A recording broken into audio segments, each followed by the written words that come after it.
नमस्कार, मी दिशा पिंकी शेख, तृतीयपंथी हक्काचे संरक्षण आणि कल्याणकारी मंडळ महाराष्ट्र राज्य कमिटीची सदस्य आहे आणि सोबत तृतीयपंथी समाजसेवी संस्था श्रीरामपूर जिल्हा अहमदनगर या CBOची सचिव आहे।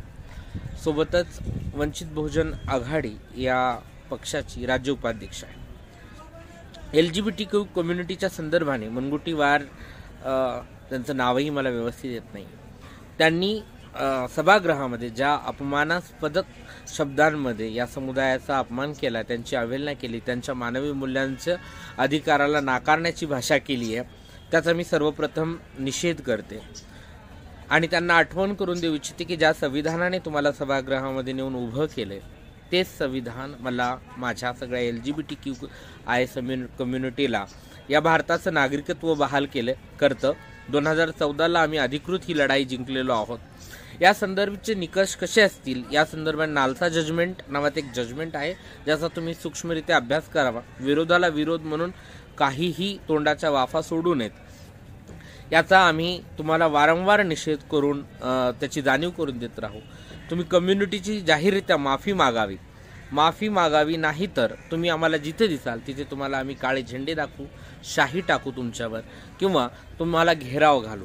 कम्युनिटीला कमजोर किंवा एकसंघ नसल्याचा तुम्ही फायदा घेताय का? आम्ही संघटित होऊन तुमच्या पाठीमागे लागू, एवढं लक्षात ठेवा। भारतीय संविधानाने जे अधिकार तुम्हाला दिले तेच आमच्यासाठी पण आहेत आणि जसं तुम्ही म्हणतायत ना की कोण प्रूफ करणार गे कोण आहे, लेस्बियन कोण आहे, ट्रान्सजेंडर कोण आहे, तसंच मी तुम्हाला विचारते की तुम्ही पुरुष आहात हे तरी कोण प्रूफ करतं, नाही का? फक्त तुम्ही कुठल्या तरी एखाद्या स्त्रीसोबत विवाह केला आहे म्हणून तुम्ही पुरुष सिद्ध होत नाहीत, त्यासाठी पण एखादी सर्टिफिकेट द्यायला पाहिजे। मग ती मुख्यमंत्र्यांनी द्यायचं का, मॅजिस्ट्रेटनी द्यायचं का, राज्यपालांनी द्यायचं का, कुठल्या एखाद्या मंत्र्यांनी द्यायचं, आता हे तुम्ही ठरवा। जर हे निकष जर तुम्हाला लागू पडत नसतील तर ते आम्हालाही लागू पडू नयेत आणि कुठलेही LGBTIQ कम्युनिटीच्या संदर्भाच्या निर्णयांमध्ये इंटरफेअर करत असताना तुम्ही विचार करावा, ही अशी अपेक्षा बाळगते। नाही तर तुम्हाला या आमच्या सगळ्या संविधानिक लढाईला तोंड द्यावं लागेल। आम्ही तुमच्या विरोधामध्ये मोठं आंदोलन उभं करू। तुम्ही समुदायाची माफी मागा। LGBTI कम्युनिटी संदर्भात तुमचं अज्ञान तुम्ही तुमच्या बोलण्यातनं दाखवले आणि अर्थातच तुमची BJP संस्कृती तुमच्या शब्दाशब्दातनं जळ। आपण सर्वजण साक्षीदार होता, विधानसभेत एक विद्यापीठाच्या सुधारणेचं विधेयक आणलं। हे विधेयक या क्षणी न घेता पुढच्या अधिवेशनामध्ये घ्यावं याचा आग्रह मी केला।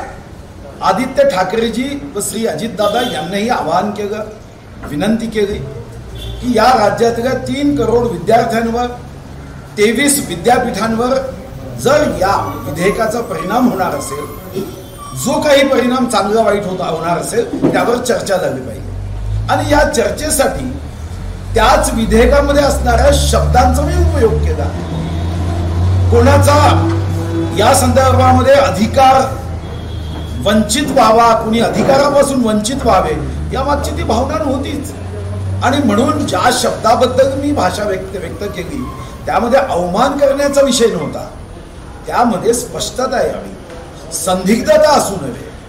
ज्यांना तुम्ही न्याय देण्याच्या दृष्टीने या बिलामध्ये तरतुदी केल्या आहे, हा न्याय देताना हा परिपूर्ण न्याय असावा या दृष्टीने यावर चर्चा मंथन व्हावं या दृष्टीने मी केलं। आता आमच्या या चित्रपटात अभिनय करणाऱ्या बहिणींनी जर मी अशिक्षित आहे असं म्हटलं असेल तर याला मी सकारात्मक दृष्टिकोनातून घेतो। मी अनेक पदव्या घेतल्या। इंडिया टुडेनी या देशातला उत्तम फायनान्स मिनिस्टर म्हणून मला माझा गौरव केला।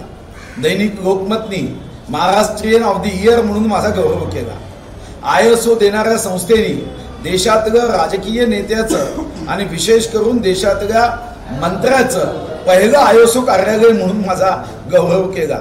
लिम्का रेकॉर्ड बुकनी मला 4दा सर्टिफिकेट दिले।